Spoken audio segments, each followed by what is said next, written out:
fully encourage everyone to continue as if the trial is going to take place when it is scheduled for. That's the judge overseeing the Brian Coberger case, discussing if the trial will take place as scheduled.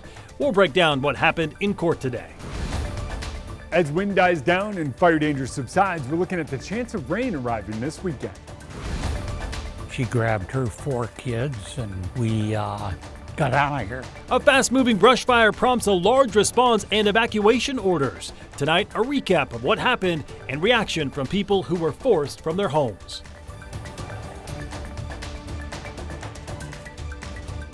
Good evening and thank you for joining us for the KREM 2 Night Report. I'm Mark Hanrahan.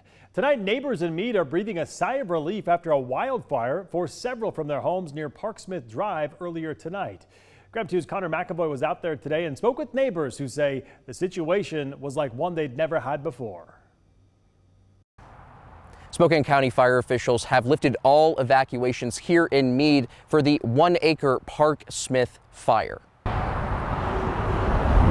Level 3 evacuations were issued just before 4 p.m. in the area of South Mead near North Market Street and south of East Road and Sorrel Avenue, not far from where Tom Weavers lived for decades. About 65 years. His neighborhood roots run deep. I built the house 60 years ago. Weaver's home sits near the intersection of Park Smith and North Market Street.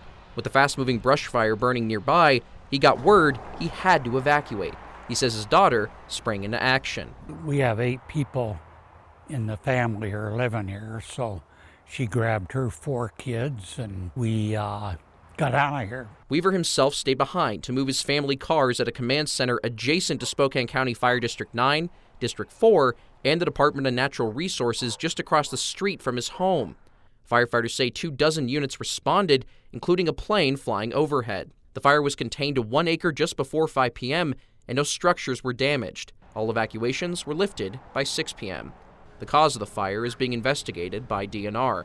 Fire Chief for District 9 Matt Vinci emphasizes the difficulty of handling high winds on uneven ground as crews put it out fast. Being in a rapidly moving environment with fire and a residential area, the situation escalated quickly. However, it's all about response time. It's all about getting the right number of resources on the scene as quickly as we can, which we did here at D9. Weaver says while a relief, the fire is a notable chapter in his 65-year-long history in Mead. This is the closest that I've ever had a fire come. He says he'll be keeping a closer look at fire warnings in his neighborhood and is thankful evacuations were made, only to be lifted soon after. I'd just like to commend the District 9 Fire Department and everybody that was involved. Connor McAvoy, KREM 2 News. All right, let's talk weather on this Wednesday night. One of the factors driving that fire today was, of course, the wind, as we just heard. Let's get outside right now to Chief Meteorologist Jeremy Legoo. Jeremy, are we done with the wind right now, or are we still dealing with it?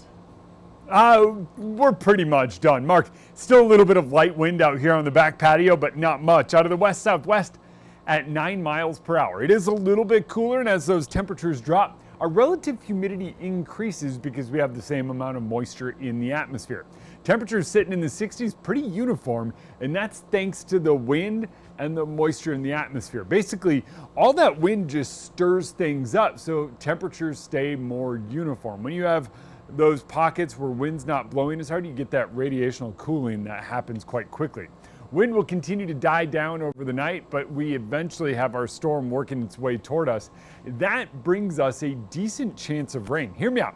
Tomorrow, increasing cloud cover. Friday, I think we get a little rain in the Idaho Panhandle as we get into the middle of the day. And notice the rotation in the atmosphere. I think the storm itself is moving basically overhead, and that means rain is going to happen for us, but even more so the cooler temperatures. 78 tomorrow, 69 on Friday, and 61 by Saturday as our chance of rain increases. All right, sounds good, Jeremy. We'll check back in with you later in the show. An Ada County judge says the trial for Brian Coberger is likely to go on as scheduled this summer. The University of Idaho murder suspect's defense team asked for a delay due to the publicity and complexity of the case. KREM 2's Shannon Mowdy listened in on this afternoon's hearing and breaks it all down for us. No ruling Wednesday as Brian Coberger's defense team asks for his August trial to be pushed back. But there was a strong hint how Judge Stephen Hippler Meantime, may decide. I fully encourage everyone to continue as if the trial is going to take place when it is scheduled for. Lead defender Ann Taylor says the defense's request shouldn't come as a surprise. We are not prepared to go to trial in this case. The discovery is vast, and we have not had a chance to review it all. One thing the defense wants to review is the defendant's life story. They want to interview extended family and gather more background to fight the death penalty if he's convicted. And it's also imperative that his history be complete with educational records, medical records. But prosecutors say the defense already has a complete history proven in its own expert reports. No red flags that needed further investigation were noted. Nothing about those reports appeared to be incomplete. Taylor argues recent evidence leaks need to be investigated. She says prejudice against her client will only get worse with a book and docuseries set to air just before jury selection. At the very least, the moment we start attempting to select a jury in this case, those things are going to be on everybody's TV, everybody's social media feed. Prosecutors say that's just an excuse to perpetually delay trial. It puts us at the whim of the media. Every time there's a breaking story, every time there's a new book or a new documentary, are we going to continue the trial indefinitely? Judge Hippler said he would issue a ruling on delaying trial soon. Shannon Mowdy, KREM 2 News. And now to our night beat with a quick look at the day's top stories. The motorcyclist who was hit by Ryan Tietsort during Sunday's crime spree, Richard Embry, has died from cardiac arrest while in the hospital. KREM 2 News got the update from Richard's daughter, Jordan, today, who we spoke to exclusively yesterday. In a statement from Jordan and the rest of the Embry family, she says, quote, "He's out of pain now, and that's all we could ask for," end quote.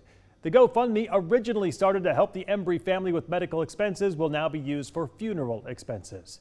We have a link to that page on our website. Just head to KREM.com. The search for Travis Decker, the man accused of killing his 3 young daughters, has entered its 3rd week in the Cascades. It's now focused in the rugged terrain around Cle Elum. Searching day after day has taken a toll on local law enforcement, and it's already cost millions of dollars. The sheriff says one thing his department is trying to figure out is Decker's endgame. I would imagine at this point, I couldn't see a lot of things that would motivate him to want to live. I mean, his daughters are gone. He no longer has the life that he wanted to have.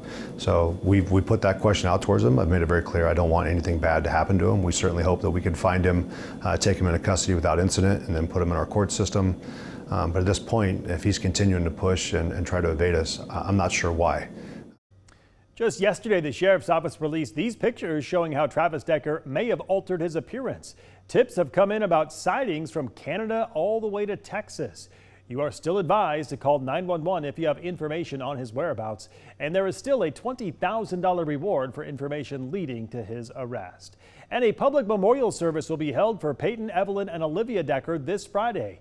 It's expected to begin at 7 p.m. at the Rocky Reach Park in Wenatchee. Organizers are asking those who wish to attend to wear purple, pink, or green in honor of the girls. And that'll do it for your Night Beat. For more information on any of these stories, just head to our website. That's KREM.com. How Idaho firefighters are using AI to spot wildfires faster. That story's coming up next. Also, WSU cutting portions of its track program. The reason for that coming up later.